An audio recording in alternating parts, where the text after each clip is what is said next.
సమరం హెల్త్ ఛానల్కు స్వాగతం. ఈరోజు మనం బట్టతలకు బ్రేక్ అనే అంశం గురించి తెలుసుకుందాం. తోచిన చిట్కాలు పాటిస్తూ దొరికిన నూనెలన్నీ పూసేసినంత మాత్రాన బట్టతలకు బ్రేక్ పడదు. వెంట్రుకలు రాలుతున్నాయని గ్రహించిన వెంటనే అప్రమత్తమై వైద్యులను కలిస్తే బట్టతలను వాయిదా వేయవచ్చు. అది ఎలాగో తెలుసుకుందాం. కుటుంబంలో బట్టతల ఉంటే తర్వాతి తరానికి సంక్రమించే అవకాశాలు ఎక్కువ. అలాగని బట్టతల కోసం ఎదురు చూస్తూ రాలిపోయే వెంట్రుకలను చూసుకుని దిగాలు పడుతూ ఉండడం వల్ల ప్రయోజనం ఏముంటుంది?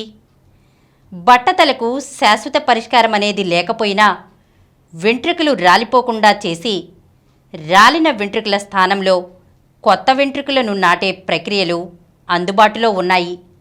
సాధారణంగా ఎక్కువ మంది రాలినన్ని వెంట్రుకలు రాలనిద్దాం, పూర్తిగా రాలిపోయిన తర్వాత హెయిర్ ట్రాన్స్ప్లాంట్ చేయించుకుందాం అనే ధోరణితో ఉంటారు.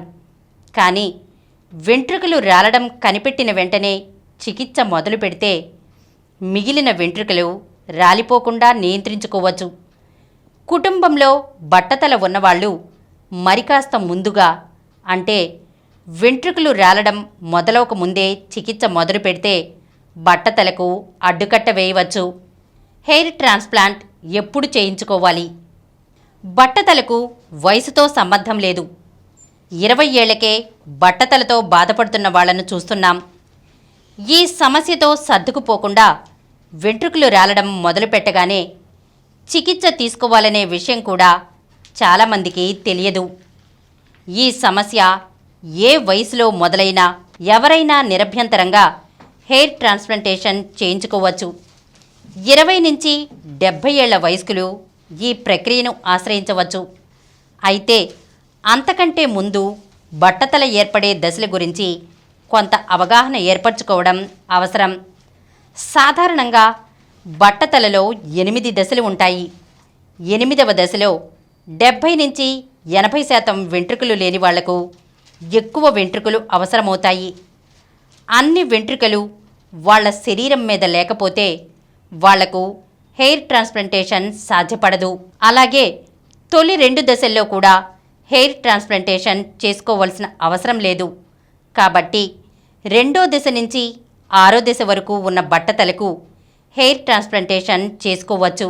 పేనుకొరుకుడు, స్కారింగ్ అలోపేషియా, సోరియాసిస్ మొదలైన సమస్యలు ఉన్నవాళ్లలో ఆ సమస్యల మూలంగా తల మీద వెంట్రుకలు ఊడిపోతుంటే దాన్ని బట్టతలగా భావించడానికి వీల్లేదు. ఇలాంటి సందర్భాల్లో హెయిర్ ట్రాన్స్ప్లాంట్ చేసిన శరీరం ఆ వెంట్రుకలను రిజెక్ట్ చేస్తుంది. కాబట్టి ఆ వెంట్రుకలు నాటుకోకుండా ఊడిపోయే అవకాశాలుంటాయి.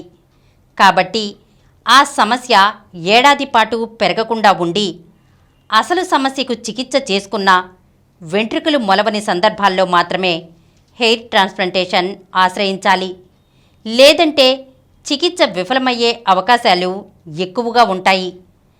కొందరిలో స్కారింగ్ అలోపేషియా ఉంటుంది. చర్మానికి రక్త సరఫరా లేకపోవడంతో ఆ ప్రదేశంలో వెంట్రుకలను నాటినా శరీరం రిజెక్ట్ చేయొచ్చు. కాబట్టి సమస్యను పూర్తిగా అర్థం చేసుకుని స్కాల్ప్ బయాప్సీతో సమస్యను ఖచ్చితంగా గుర్తించి సమస్యను సరిదిద్దుకున్న తర్వాత మాత్రమే హెయిర్ ట్రాన్స్ప్లాంటేషన్ను ఆశ్రయించాలి. నాటిన వెంట్రుకలు ఊడిపోతున్నాయంటే అందుకు చాలా కారణాలు ఉంటాయి. సోరియాసిస్, అలోపేషియా లాంటి చర్మ సమస్యలతో హెయిర్ ట్రాన్స్ప్లాంటేషన్ను ఆశ్రయించడంతో పాటు ఆ చికిత్సలో సమర్థులైన వైద్యుల్ని ఎంచుకోకపోవడం హెయిర్ ట్రాన్స్ప్లాంట్ విఫలమవడానికి ప్రధాన కారణం.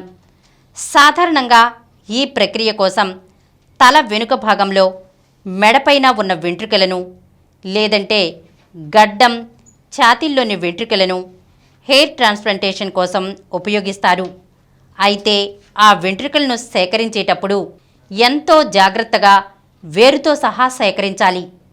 ఆ క్రమంలో వేరు తెగిపోతే ఆ వెంట్రుక నాటడానికి పనికిరాదు. వేరులేని మొక్క ఎలా పెరగదో వేరులేని వెంట్రుక కూడా పెరగదు.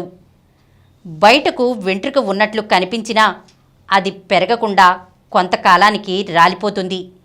కాబట్టి హెయిర్ ట్రాన్స్ప్లాంటేషన్ కోసం అనుభవజ్ఞులైన డెర్మటాలజిస్ట్ లేదా ప్లాస్టిక్ సర్జన్ను ఎంచుకోవాలి. చాలామంది హెయిర్ సెలూన్లను, చిన్న చిన్న క్లినిక్స్ను, టెక్నీషియన్లను ఆశ్రయిస్తూ ఉంటారు. ఇది సరికాదు. తల పలుచగా ఉండి చిక్కగా కనిపించాలనుకునే వాళ్లకు కూడా హెయిర్ ట్రాన్స్ప్లాంట్ చేయవచ్చు. అలాంటప్పుడు తల మీద నాటిన వెంట్రుకలతో పాటు ముందు నుంచి ఉన్న వెంట్రుకలు రెండూ ఉంటాయి. కానీ నాటిన వెంట్రుకలు శాశ్వతంగా ఉండిపోతే ముందు నుంచి ఉన్న వెంట్రుకలు కొంతకాలానికి ఊడిపోవచ్చు. అప్పుడు తల మీద వెంట్రుకలు ఎబ్బెట్టిగా కనిపించే అవకాశాలుంటాయి. కాబట్టి ముందు నుంచి ఉన్న వెంట్రుకలను కాపాడుకోవడం కోసం ట్రాన్స్ప్లాంట్ తర్వాత కొన్ని లోషన్లను వైద్యులు సూచిస్తారు. వాటిని వాడుకుంటే వెంట్రుకలు రాలిపోకుండా ఉంటాయి.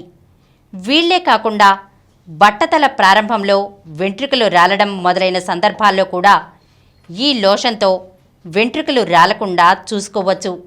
దీంతో వెంట్రుకలు రాలే ప్రక్రియ వాయిదా పడుతుంది. ఎన్ని వెంట్రుకలను నాటాలి అనేది, ఎంత ఏరియాలో ట్రాన్స్ప్లాంట్ చేయించుకుంటున్నారు, వాళ్ళ దగ్గర నుంచి సేకరించడానికి ఎన్ని వెంట్రుకలు ఉన్నాయి అనే అంశాల మీద ఆధారపడి ఉంటుంది. సాధారణంగా ఒక్క సిట్టింగ్లోనే ట్రాన్స్ప్లాంట్ పూర్తయిపోతుంది. ఒకవేళ 5 నుంచి 6,000 వెంట్రుకలు నాటవలసి వస్తే 2 సిట్టింగ్స్ అవసరమవుతాయి. వెంట్రుక కుదుళ్లలో ఒక వెంట్రుకే ఉంటుందనుకుంటాం, కానీ 2, 3, 4 వెంట్రుకలు కూడా ఉంటూ ఉంటాయి. ఇలా ఒక గ్రాఫ్ నుంచి ఎన్ని వెంట్రుకలు వస్తాయనే దాని మీద కూడా ఫలితాలు ఆధారపడి ఉంటాయి. ఈరోజు మనం బట్టతలకు బ్రేక్ అనే అంశం గురించి తెలుసుకున్నాం కదా. మరొక అంశంతో మళ్ళీ కలుద్దాం. ఈ కార్యక్రమం మీకు ఎంతో నచ్చింది కదా.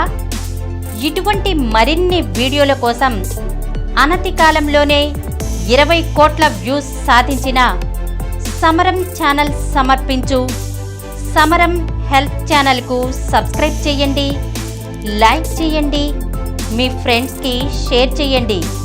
అలాగే ప్రక్కనున్న గంట సింబల్ని ప్రెస్ చేయడం మర్చిపోకండి.